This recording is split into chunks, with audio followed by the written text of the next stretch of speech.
अस्सलाम वालेकुम students, 9th class new chemistry chapter 4 stoichiometry, उसका last topic calculations based on chemical equation, यानी कि ऐसी कैलकुलेशंस जिनका दारोमदार केमिकल इक्वेशन पे है, उन कैलकुलेशंस को हम इस टॉपिक में पढ़ेंगे। कैलकुलेशंस के रेलेवेंट कुछ एग्जांपल्स हैं, उनको हम नेक्स्ट वीडियो लेक्चर में पढ़ेंगे। अभी के इस टॉपिक में हमने ये सीखना है कि अगर हमें केमिकल इक्वेशन दी जाए, उस केमिकल इक्वेशन को यूज करते हुए हम कैलकुलेशंस किस तरह से कर सकते हैं और कौन कौन सी कर सकते हैं और कौन सी इंफॉर्मेशन हमें मिल सकती है।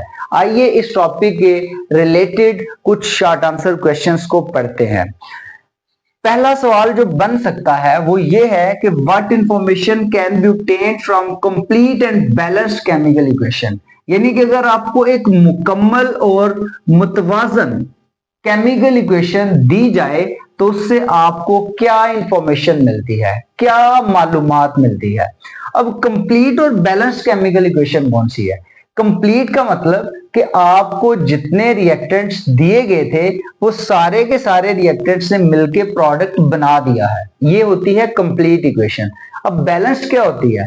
बैलेंस्ड का मतलब है कि जितने आपके पास सब्सटेंस रिएक्टेंट साइड पे हैं उतने ही सब्सटेंस प्रोडक्ट साइड पे हैं, तो ऐसी इक्वेशन को कहते हैं बैलेंस्ड इक्वेशन।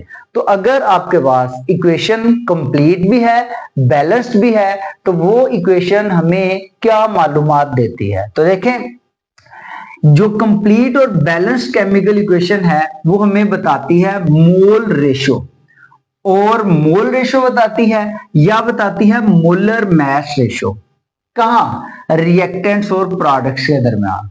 अब मोल रेशो और मोलर मास रेशो क्या है और ये इक्वेशन कैसे बताती है उसको सीखना है। भाई देखिए, मोल रेशो मैं आपको समझा देता हूं। मैंने आपके सामने एक इक्वेशन लिखी हुई है। इस इक्वेशन में लेफ्ट साइड पे जो दो सब्सटेंस आपको नजर आ रहे हैं ये रिएक्टेंट्स हैं, और राइट साइड पे आपको तीन सब्सटेंसेस नजर आ रहे हैं, ये प्रोडक्ट्स हैं। ठीक है, अब देखें हमारे पास इन रिएक्टेंट्स की मोल रेशो क्या है। ये कैल्शियम कार्बोनेट है, इसका 1 मोल हमें दिया गया है, और हाइड्रोक्लोरिक एसिड है, इसके 2 मोल दिए गए हैं। तो रिएक्टेंट की मोल रेशो क्या है? 1:2। ठीक है, और प्रोडक्ट्स की मोल रेशो क्या है? प्रोडक्ट एक कैल्शियम क्लोराइड है, दूसरा वाटर है, तीसरा कार्बन डाइऑक्साइड है। तीनों के तीनों की जो रेशो है वो 1 है। इसका भी 1 मोल है, और वाटर का भी 1 मोल है, और कार्बन डाइऑक्साइड का भी 1 मोल है। तो देखें, हमें यहाँ पे इस चीज का पता चल गया कि रिएक्टेंट साइड पे जो मोल रेशो है वो 1:2 है, और जो प्रोडक्ट साइड पे मोल रेशो है वो 1:1:1 है। ठीक है, अब दूसरी बात, molar mass ratio. Molar mass ratio का मतलब है कि रिएक्टेंट साइड पे जो रिएक्टेंट का मोलर मास है वो, और जो प्रोडक्ट साइड पे जो प्रोडक्ट्स का मोलर मास है, ये दोनों इक्वल होने चाहिए। तो जब भी आपके पास एक कंप्लीट और बैलेंस्ड केमिकल इक्वेशन आएगी तो वो हमें ये दो चीजें बताएगी, एक मोल रेशो और दूसरा मोलर मास रेशो। ओके, अब इसके बाद आप लोगों ने देखना ये है कि ये जो मोल रेशो है या मोलर मास रेशो है, इसका फायदा क्या है, इसकी अहमियत क्या है, इसका सिग्निफिकेंस क्या है। तो देखिए, आपके पास अगर मोल रेशो है या आपके पास मोलर मास रेशो है तो हम रिएक्टेंट्स और प्रोडक्ट्स के मोलर मास फाइंड कर सकते हैं। स्टूडेंट्स देखो, अगर हमें प्रोडक्ट्स के मोलर मास फाइंड करने हैं तो हम वो फाइंड कर लेंगे रिएक्टेंट्स के मोलर मासेस से, और अगर हमें रिएक्टेंट्स के मोलर मासेस फाइंड करने हैं तो हम वो फाइंड कर लेंगे प्रोडक्ट्स के मोलर मासेस से। ठीक है, तो we can find out the molar masses of the products provided we know the molar masses of the reactants, यानी कि अगर हमें रिएक्टेंट्स के मोलर मासेस का पता है तो हम प्रोडक्ट्स के मोलर मासेस फाइंड कर लेंगे। ठीक है, ये फायदा है मोल रेशो का या मोलर मास रेशो का। इसी तरह अगर हमें रिएक्टेंट्स का मोलर मास फाइंड करना है तो हम रिएक्टेंट का मोलर मास फाइंड कर लेंगे प्रोडक्ट के मोलर मासेस से। अब स्टूडेंट्स, मैंने आप लोगों के सामने ना एक इक्वेशन लिखी हुई है जिसमें कैल्शियम कार्बोनेट रिएक्ट कर रहा है हाइड्रोक्लोरिक एसिड के साथ, और वो बना रहा है कैल्शियम क्लोराइड, वाटर और कार्बन डाइऑक्साइड। मेरा सवाल आपसे ये है कि ये जो इक्वेशन मैंने ऊपर लिखी है, ये इक्वेशन आपको क्या बताती है? What does the above equation tell?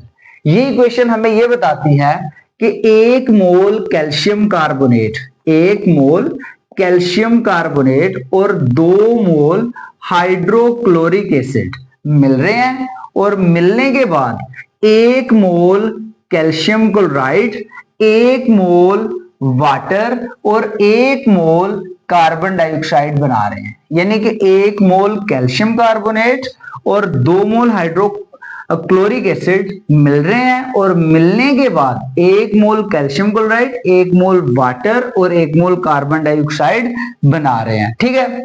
दूसरी बात, अब ये जो 1 मोल कैल्शियम कार्बोनेट है, इसका मोलर मास कितना है? स्टूडेंट्स देखें, कैल्शियम कार्बोनेट में कैल्शियम एटम का जो मास है वो है 40। ठीक है। नेक्स्ट है कार्बन, कार्बन का मास होता है 12। नेक्स्ट ऑक्सीजन है, लेकिन ऑक्सीजन के 3 एटम हैं, तो आप 16 मल्टीप्लाई बाय 3 करेंगे। 16 मल्टीप्लाई बाय 3 जब किया तो वो आपके पास आएगा 48। ठीक है। अब इन तीनों को जमा कर दो, 40 प्लस 12 52, 52 और 48 ये आपके पास आ जाता है 100। तो आपके पास जो मोलर मास आ रहा है वो कितने ग्राम पर मोल आ रहा है? 100 ग्राम।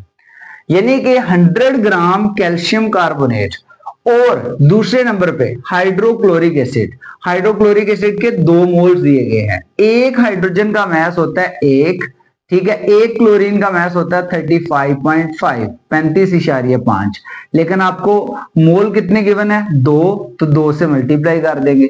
1 प्लस 35.5 36.5, 36.5 को जब आप 2 से मल्टीप्लाई करोगे ना तो ये आपके पास आ जाएगा 73, और आप जो यूनिट लगाओगे वो क्या लगाओगे? ग्राम।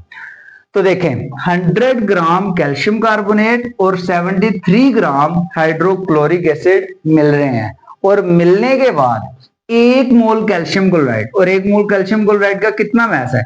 कैल्शियम का मास 40, ठीक है, क्लोरीन के एक एटम का मास 35.5, तो 2 का कितना होगा? 2 मल्टीप्लाई बाय 35.5, वो बन जाएगा 71। ठीक है। तो 40 plus 71 that is equal to 70 41 then 111 gram. ठीक है। 111 ग्राम जो है ये आपके पास बन रहे हैं कैल्शियम क्लोराइड के।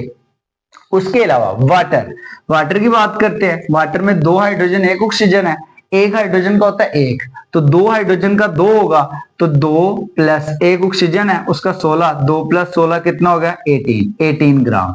ठीक है। इसी तरह कार्बन डाइऑक्साइड, अगर कार्बन डाइऑक्साइड की बात करें तो कार्बन डाइऑक्साइड में एक कार्बन है, कार्बन एटम का मास 12, और ऑक्सीजन का एक एटम जो होता है उसका मास होता है 16, तो 2 का होता है 32, तो ये 32, 12 plus 32 that is equal to 44 gram.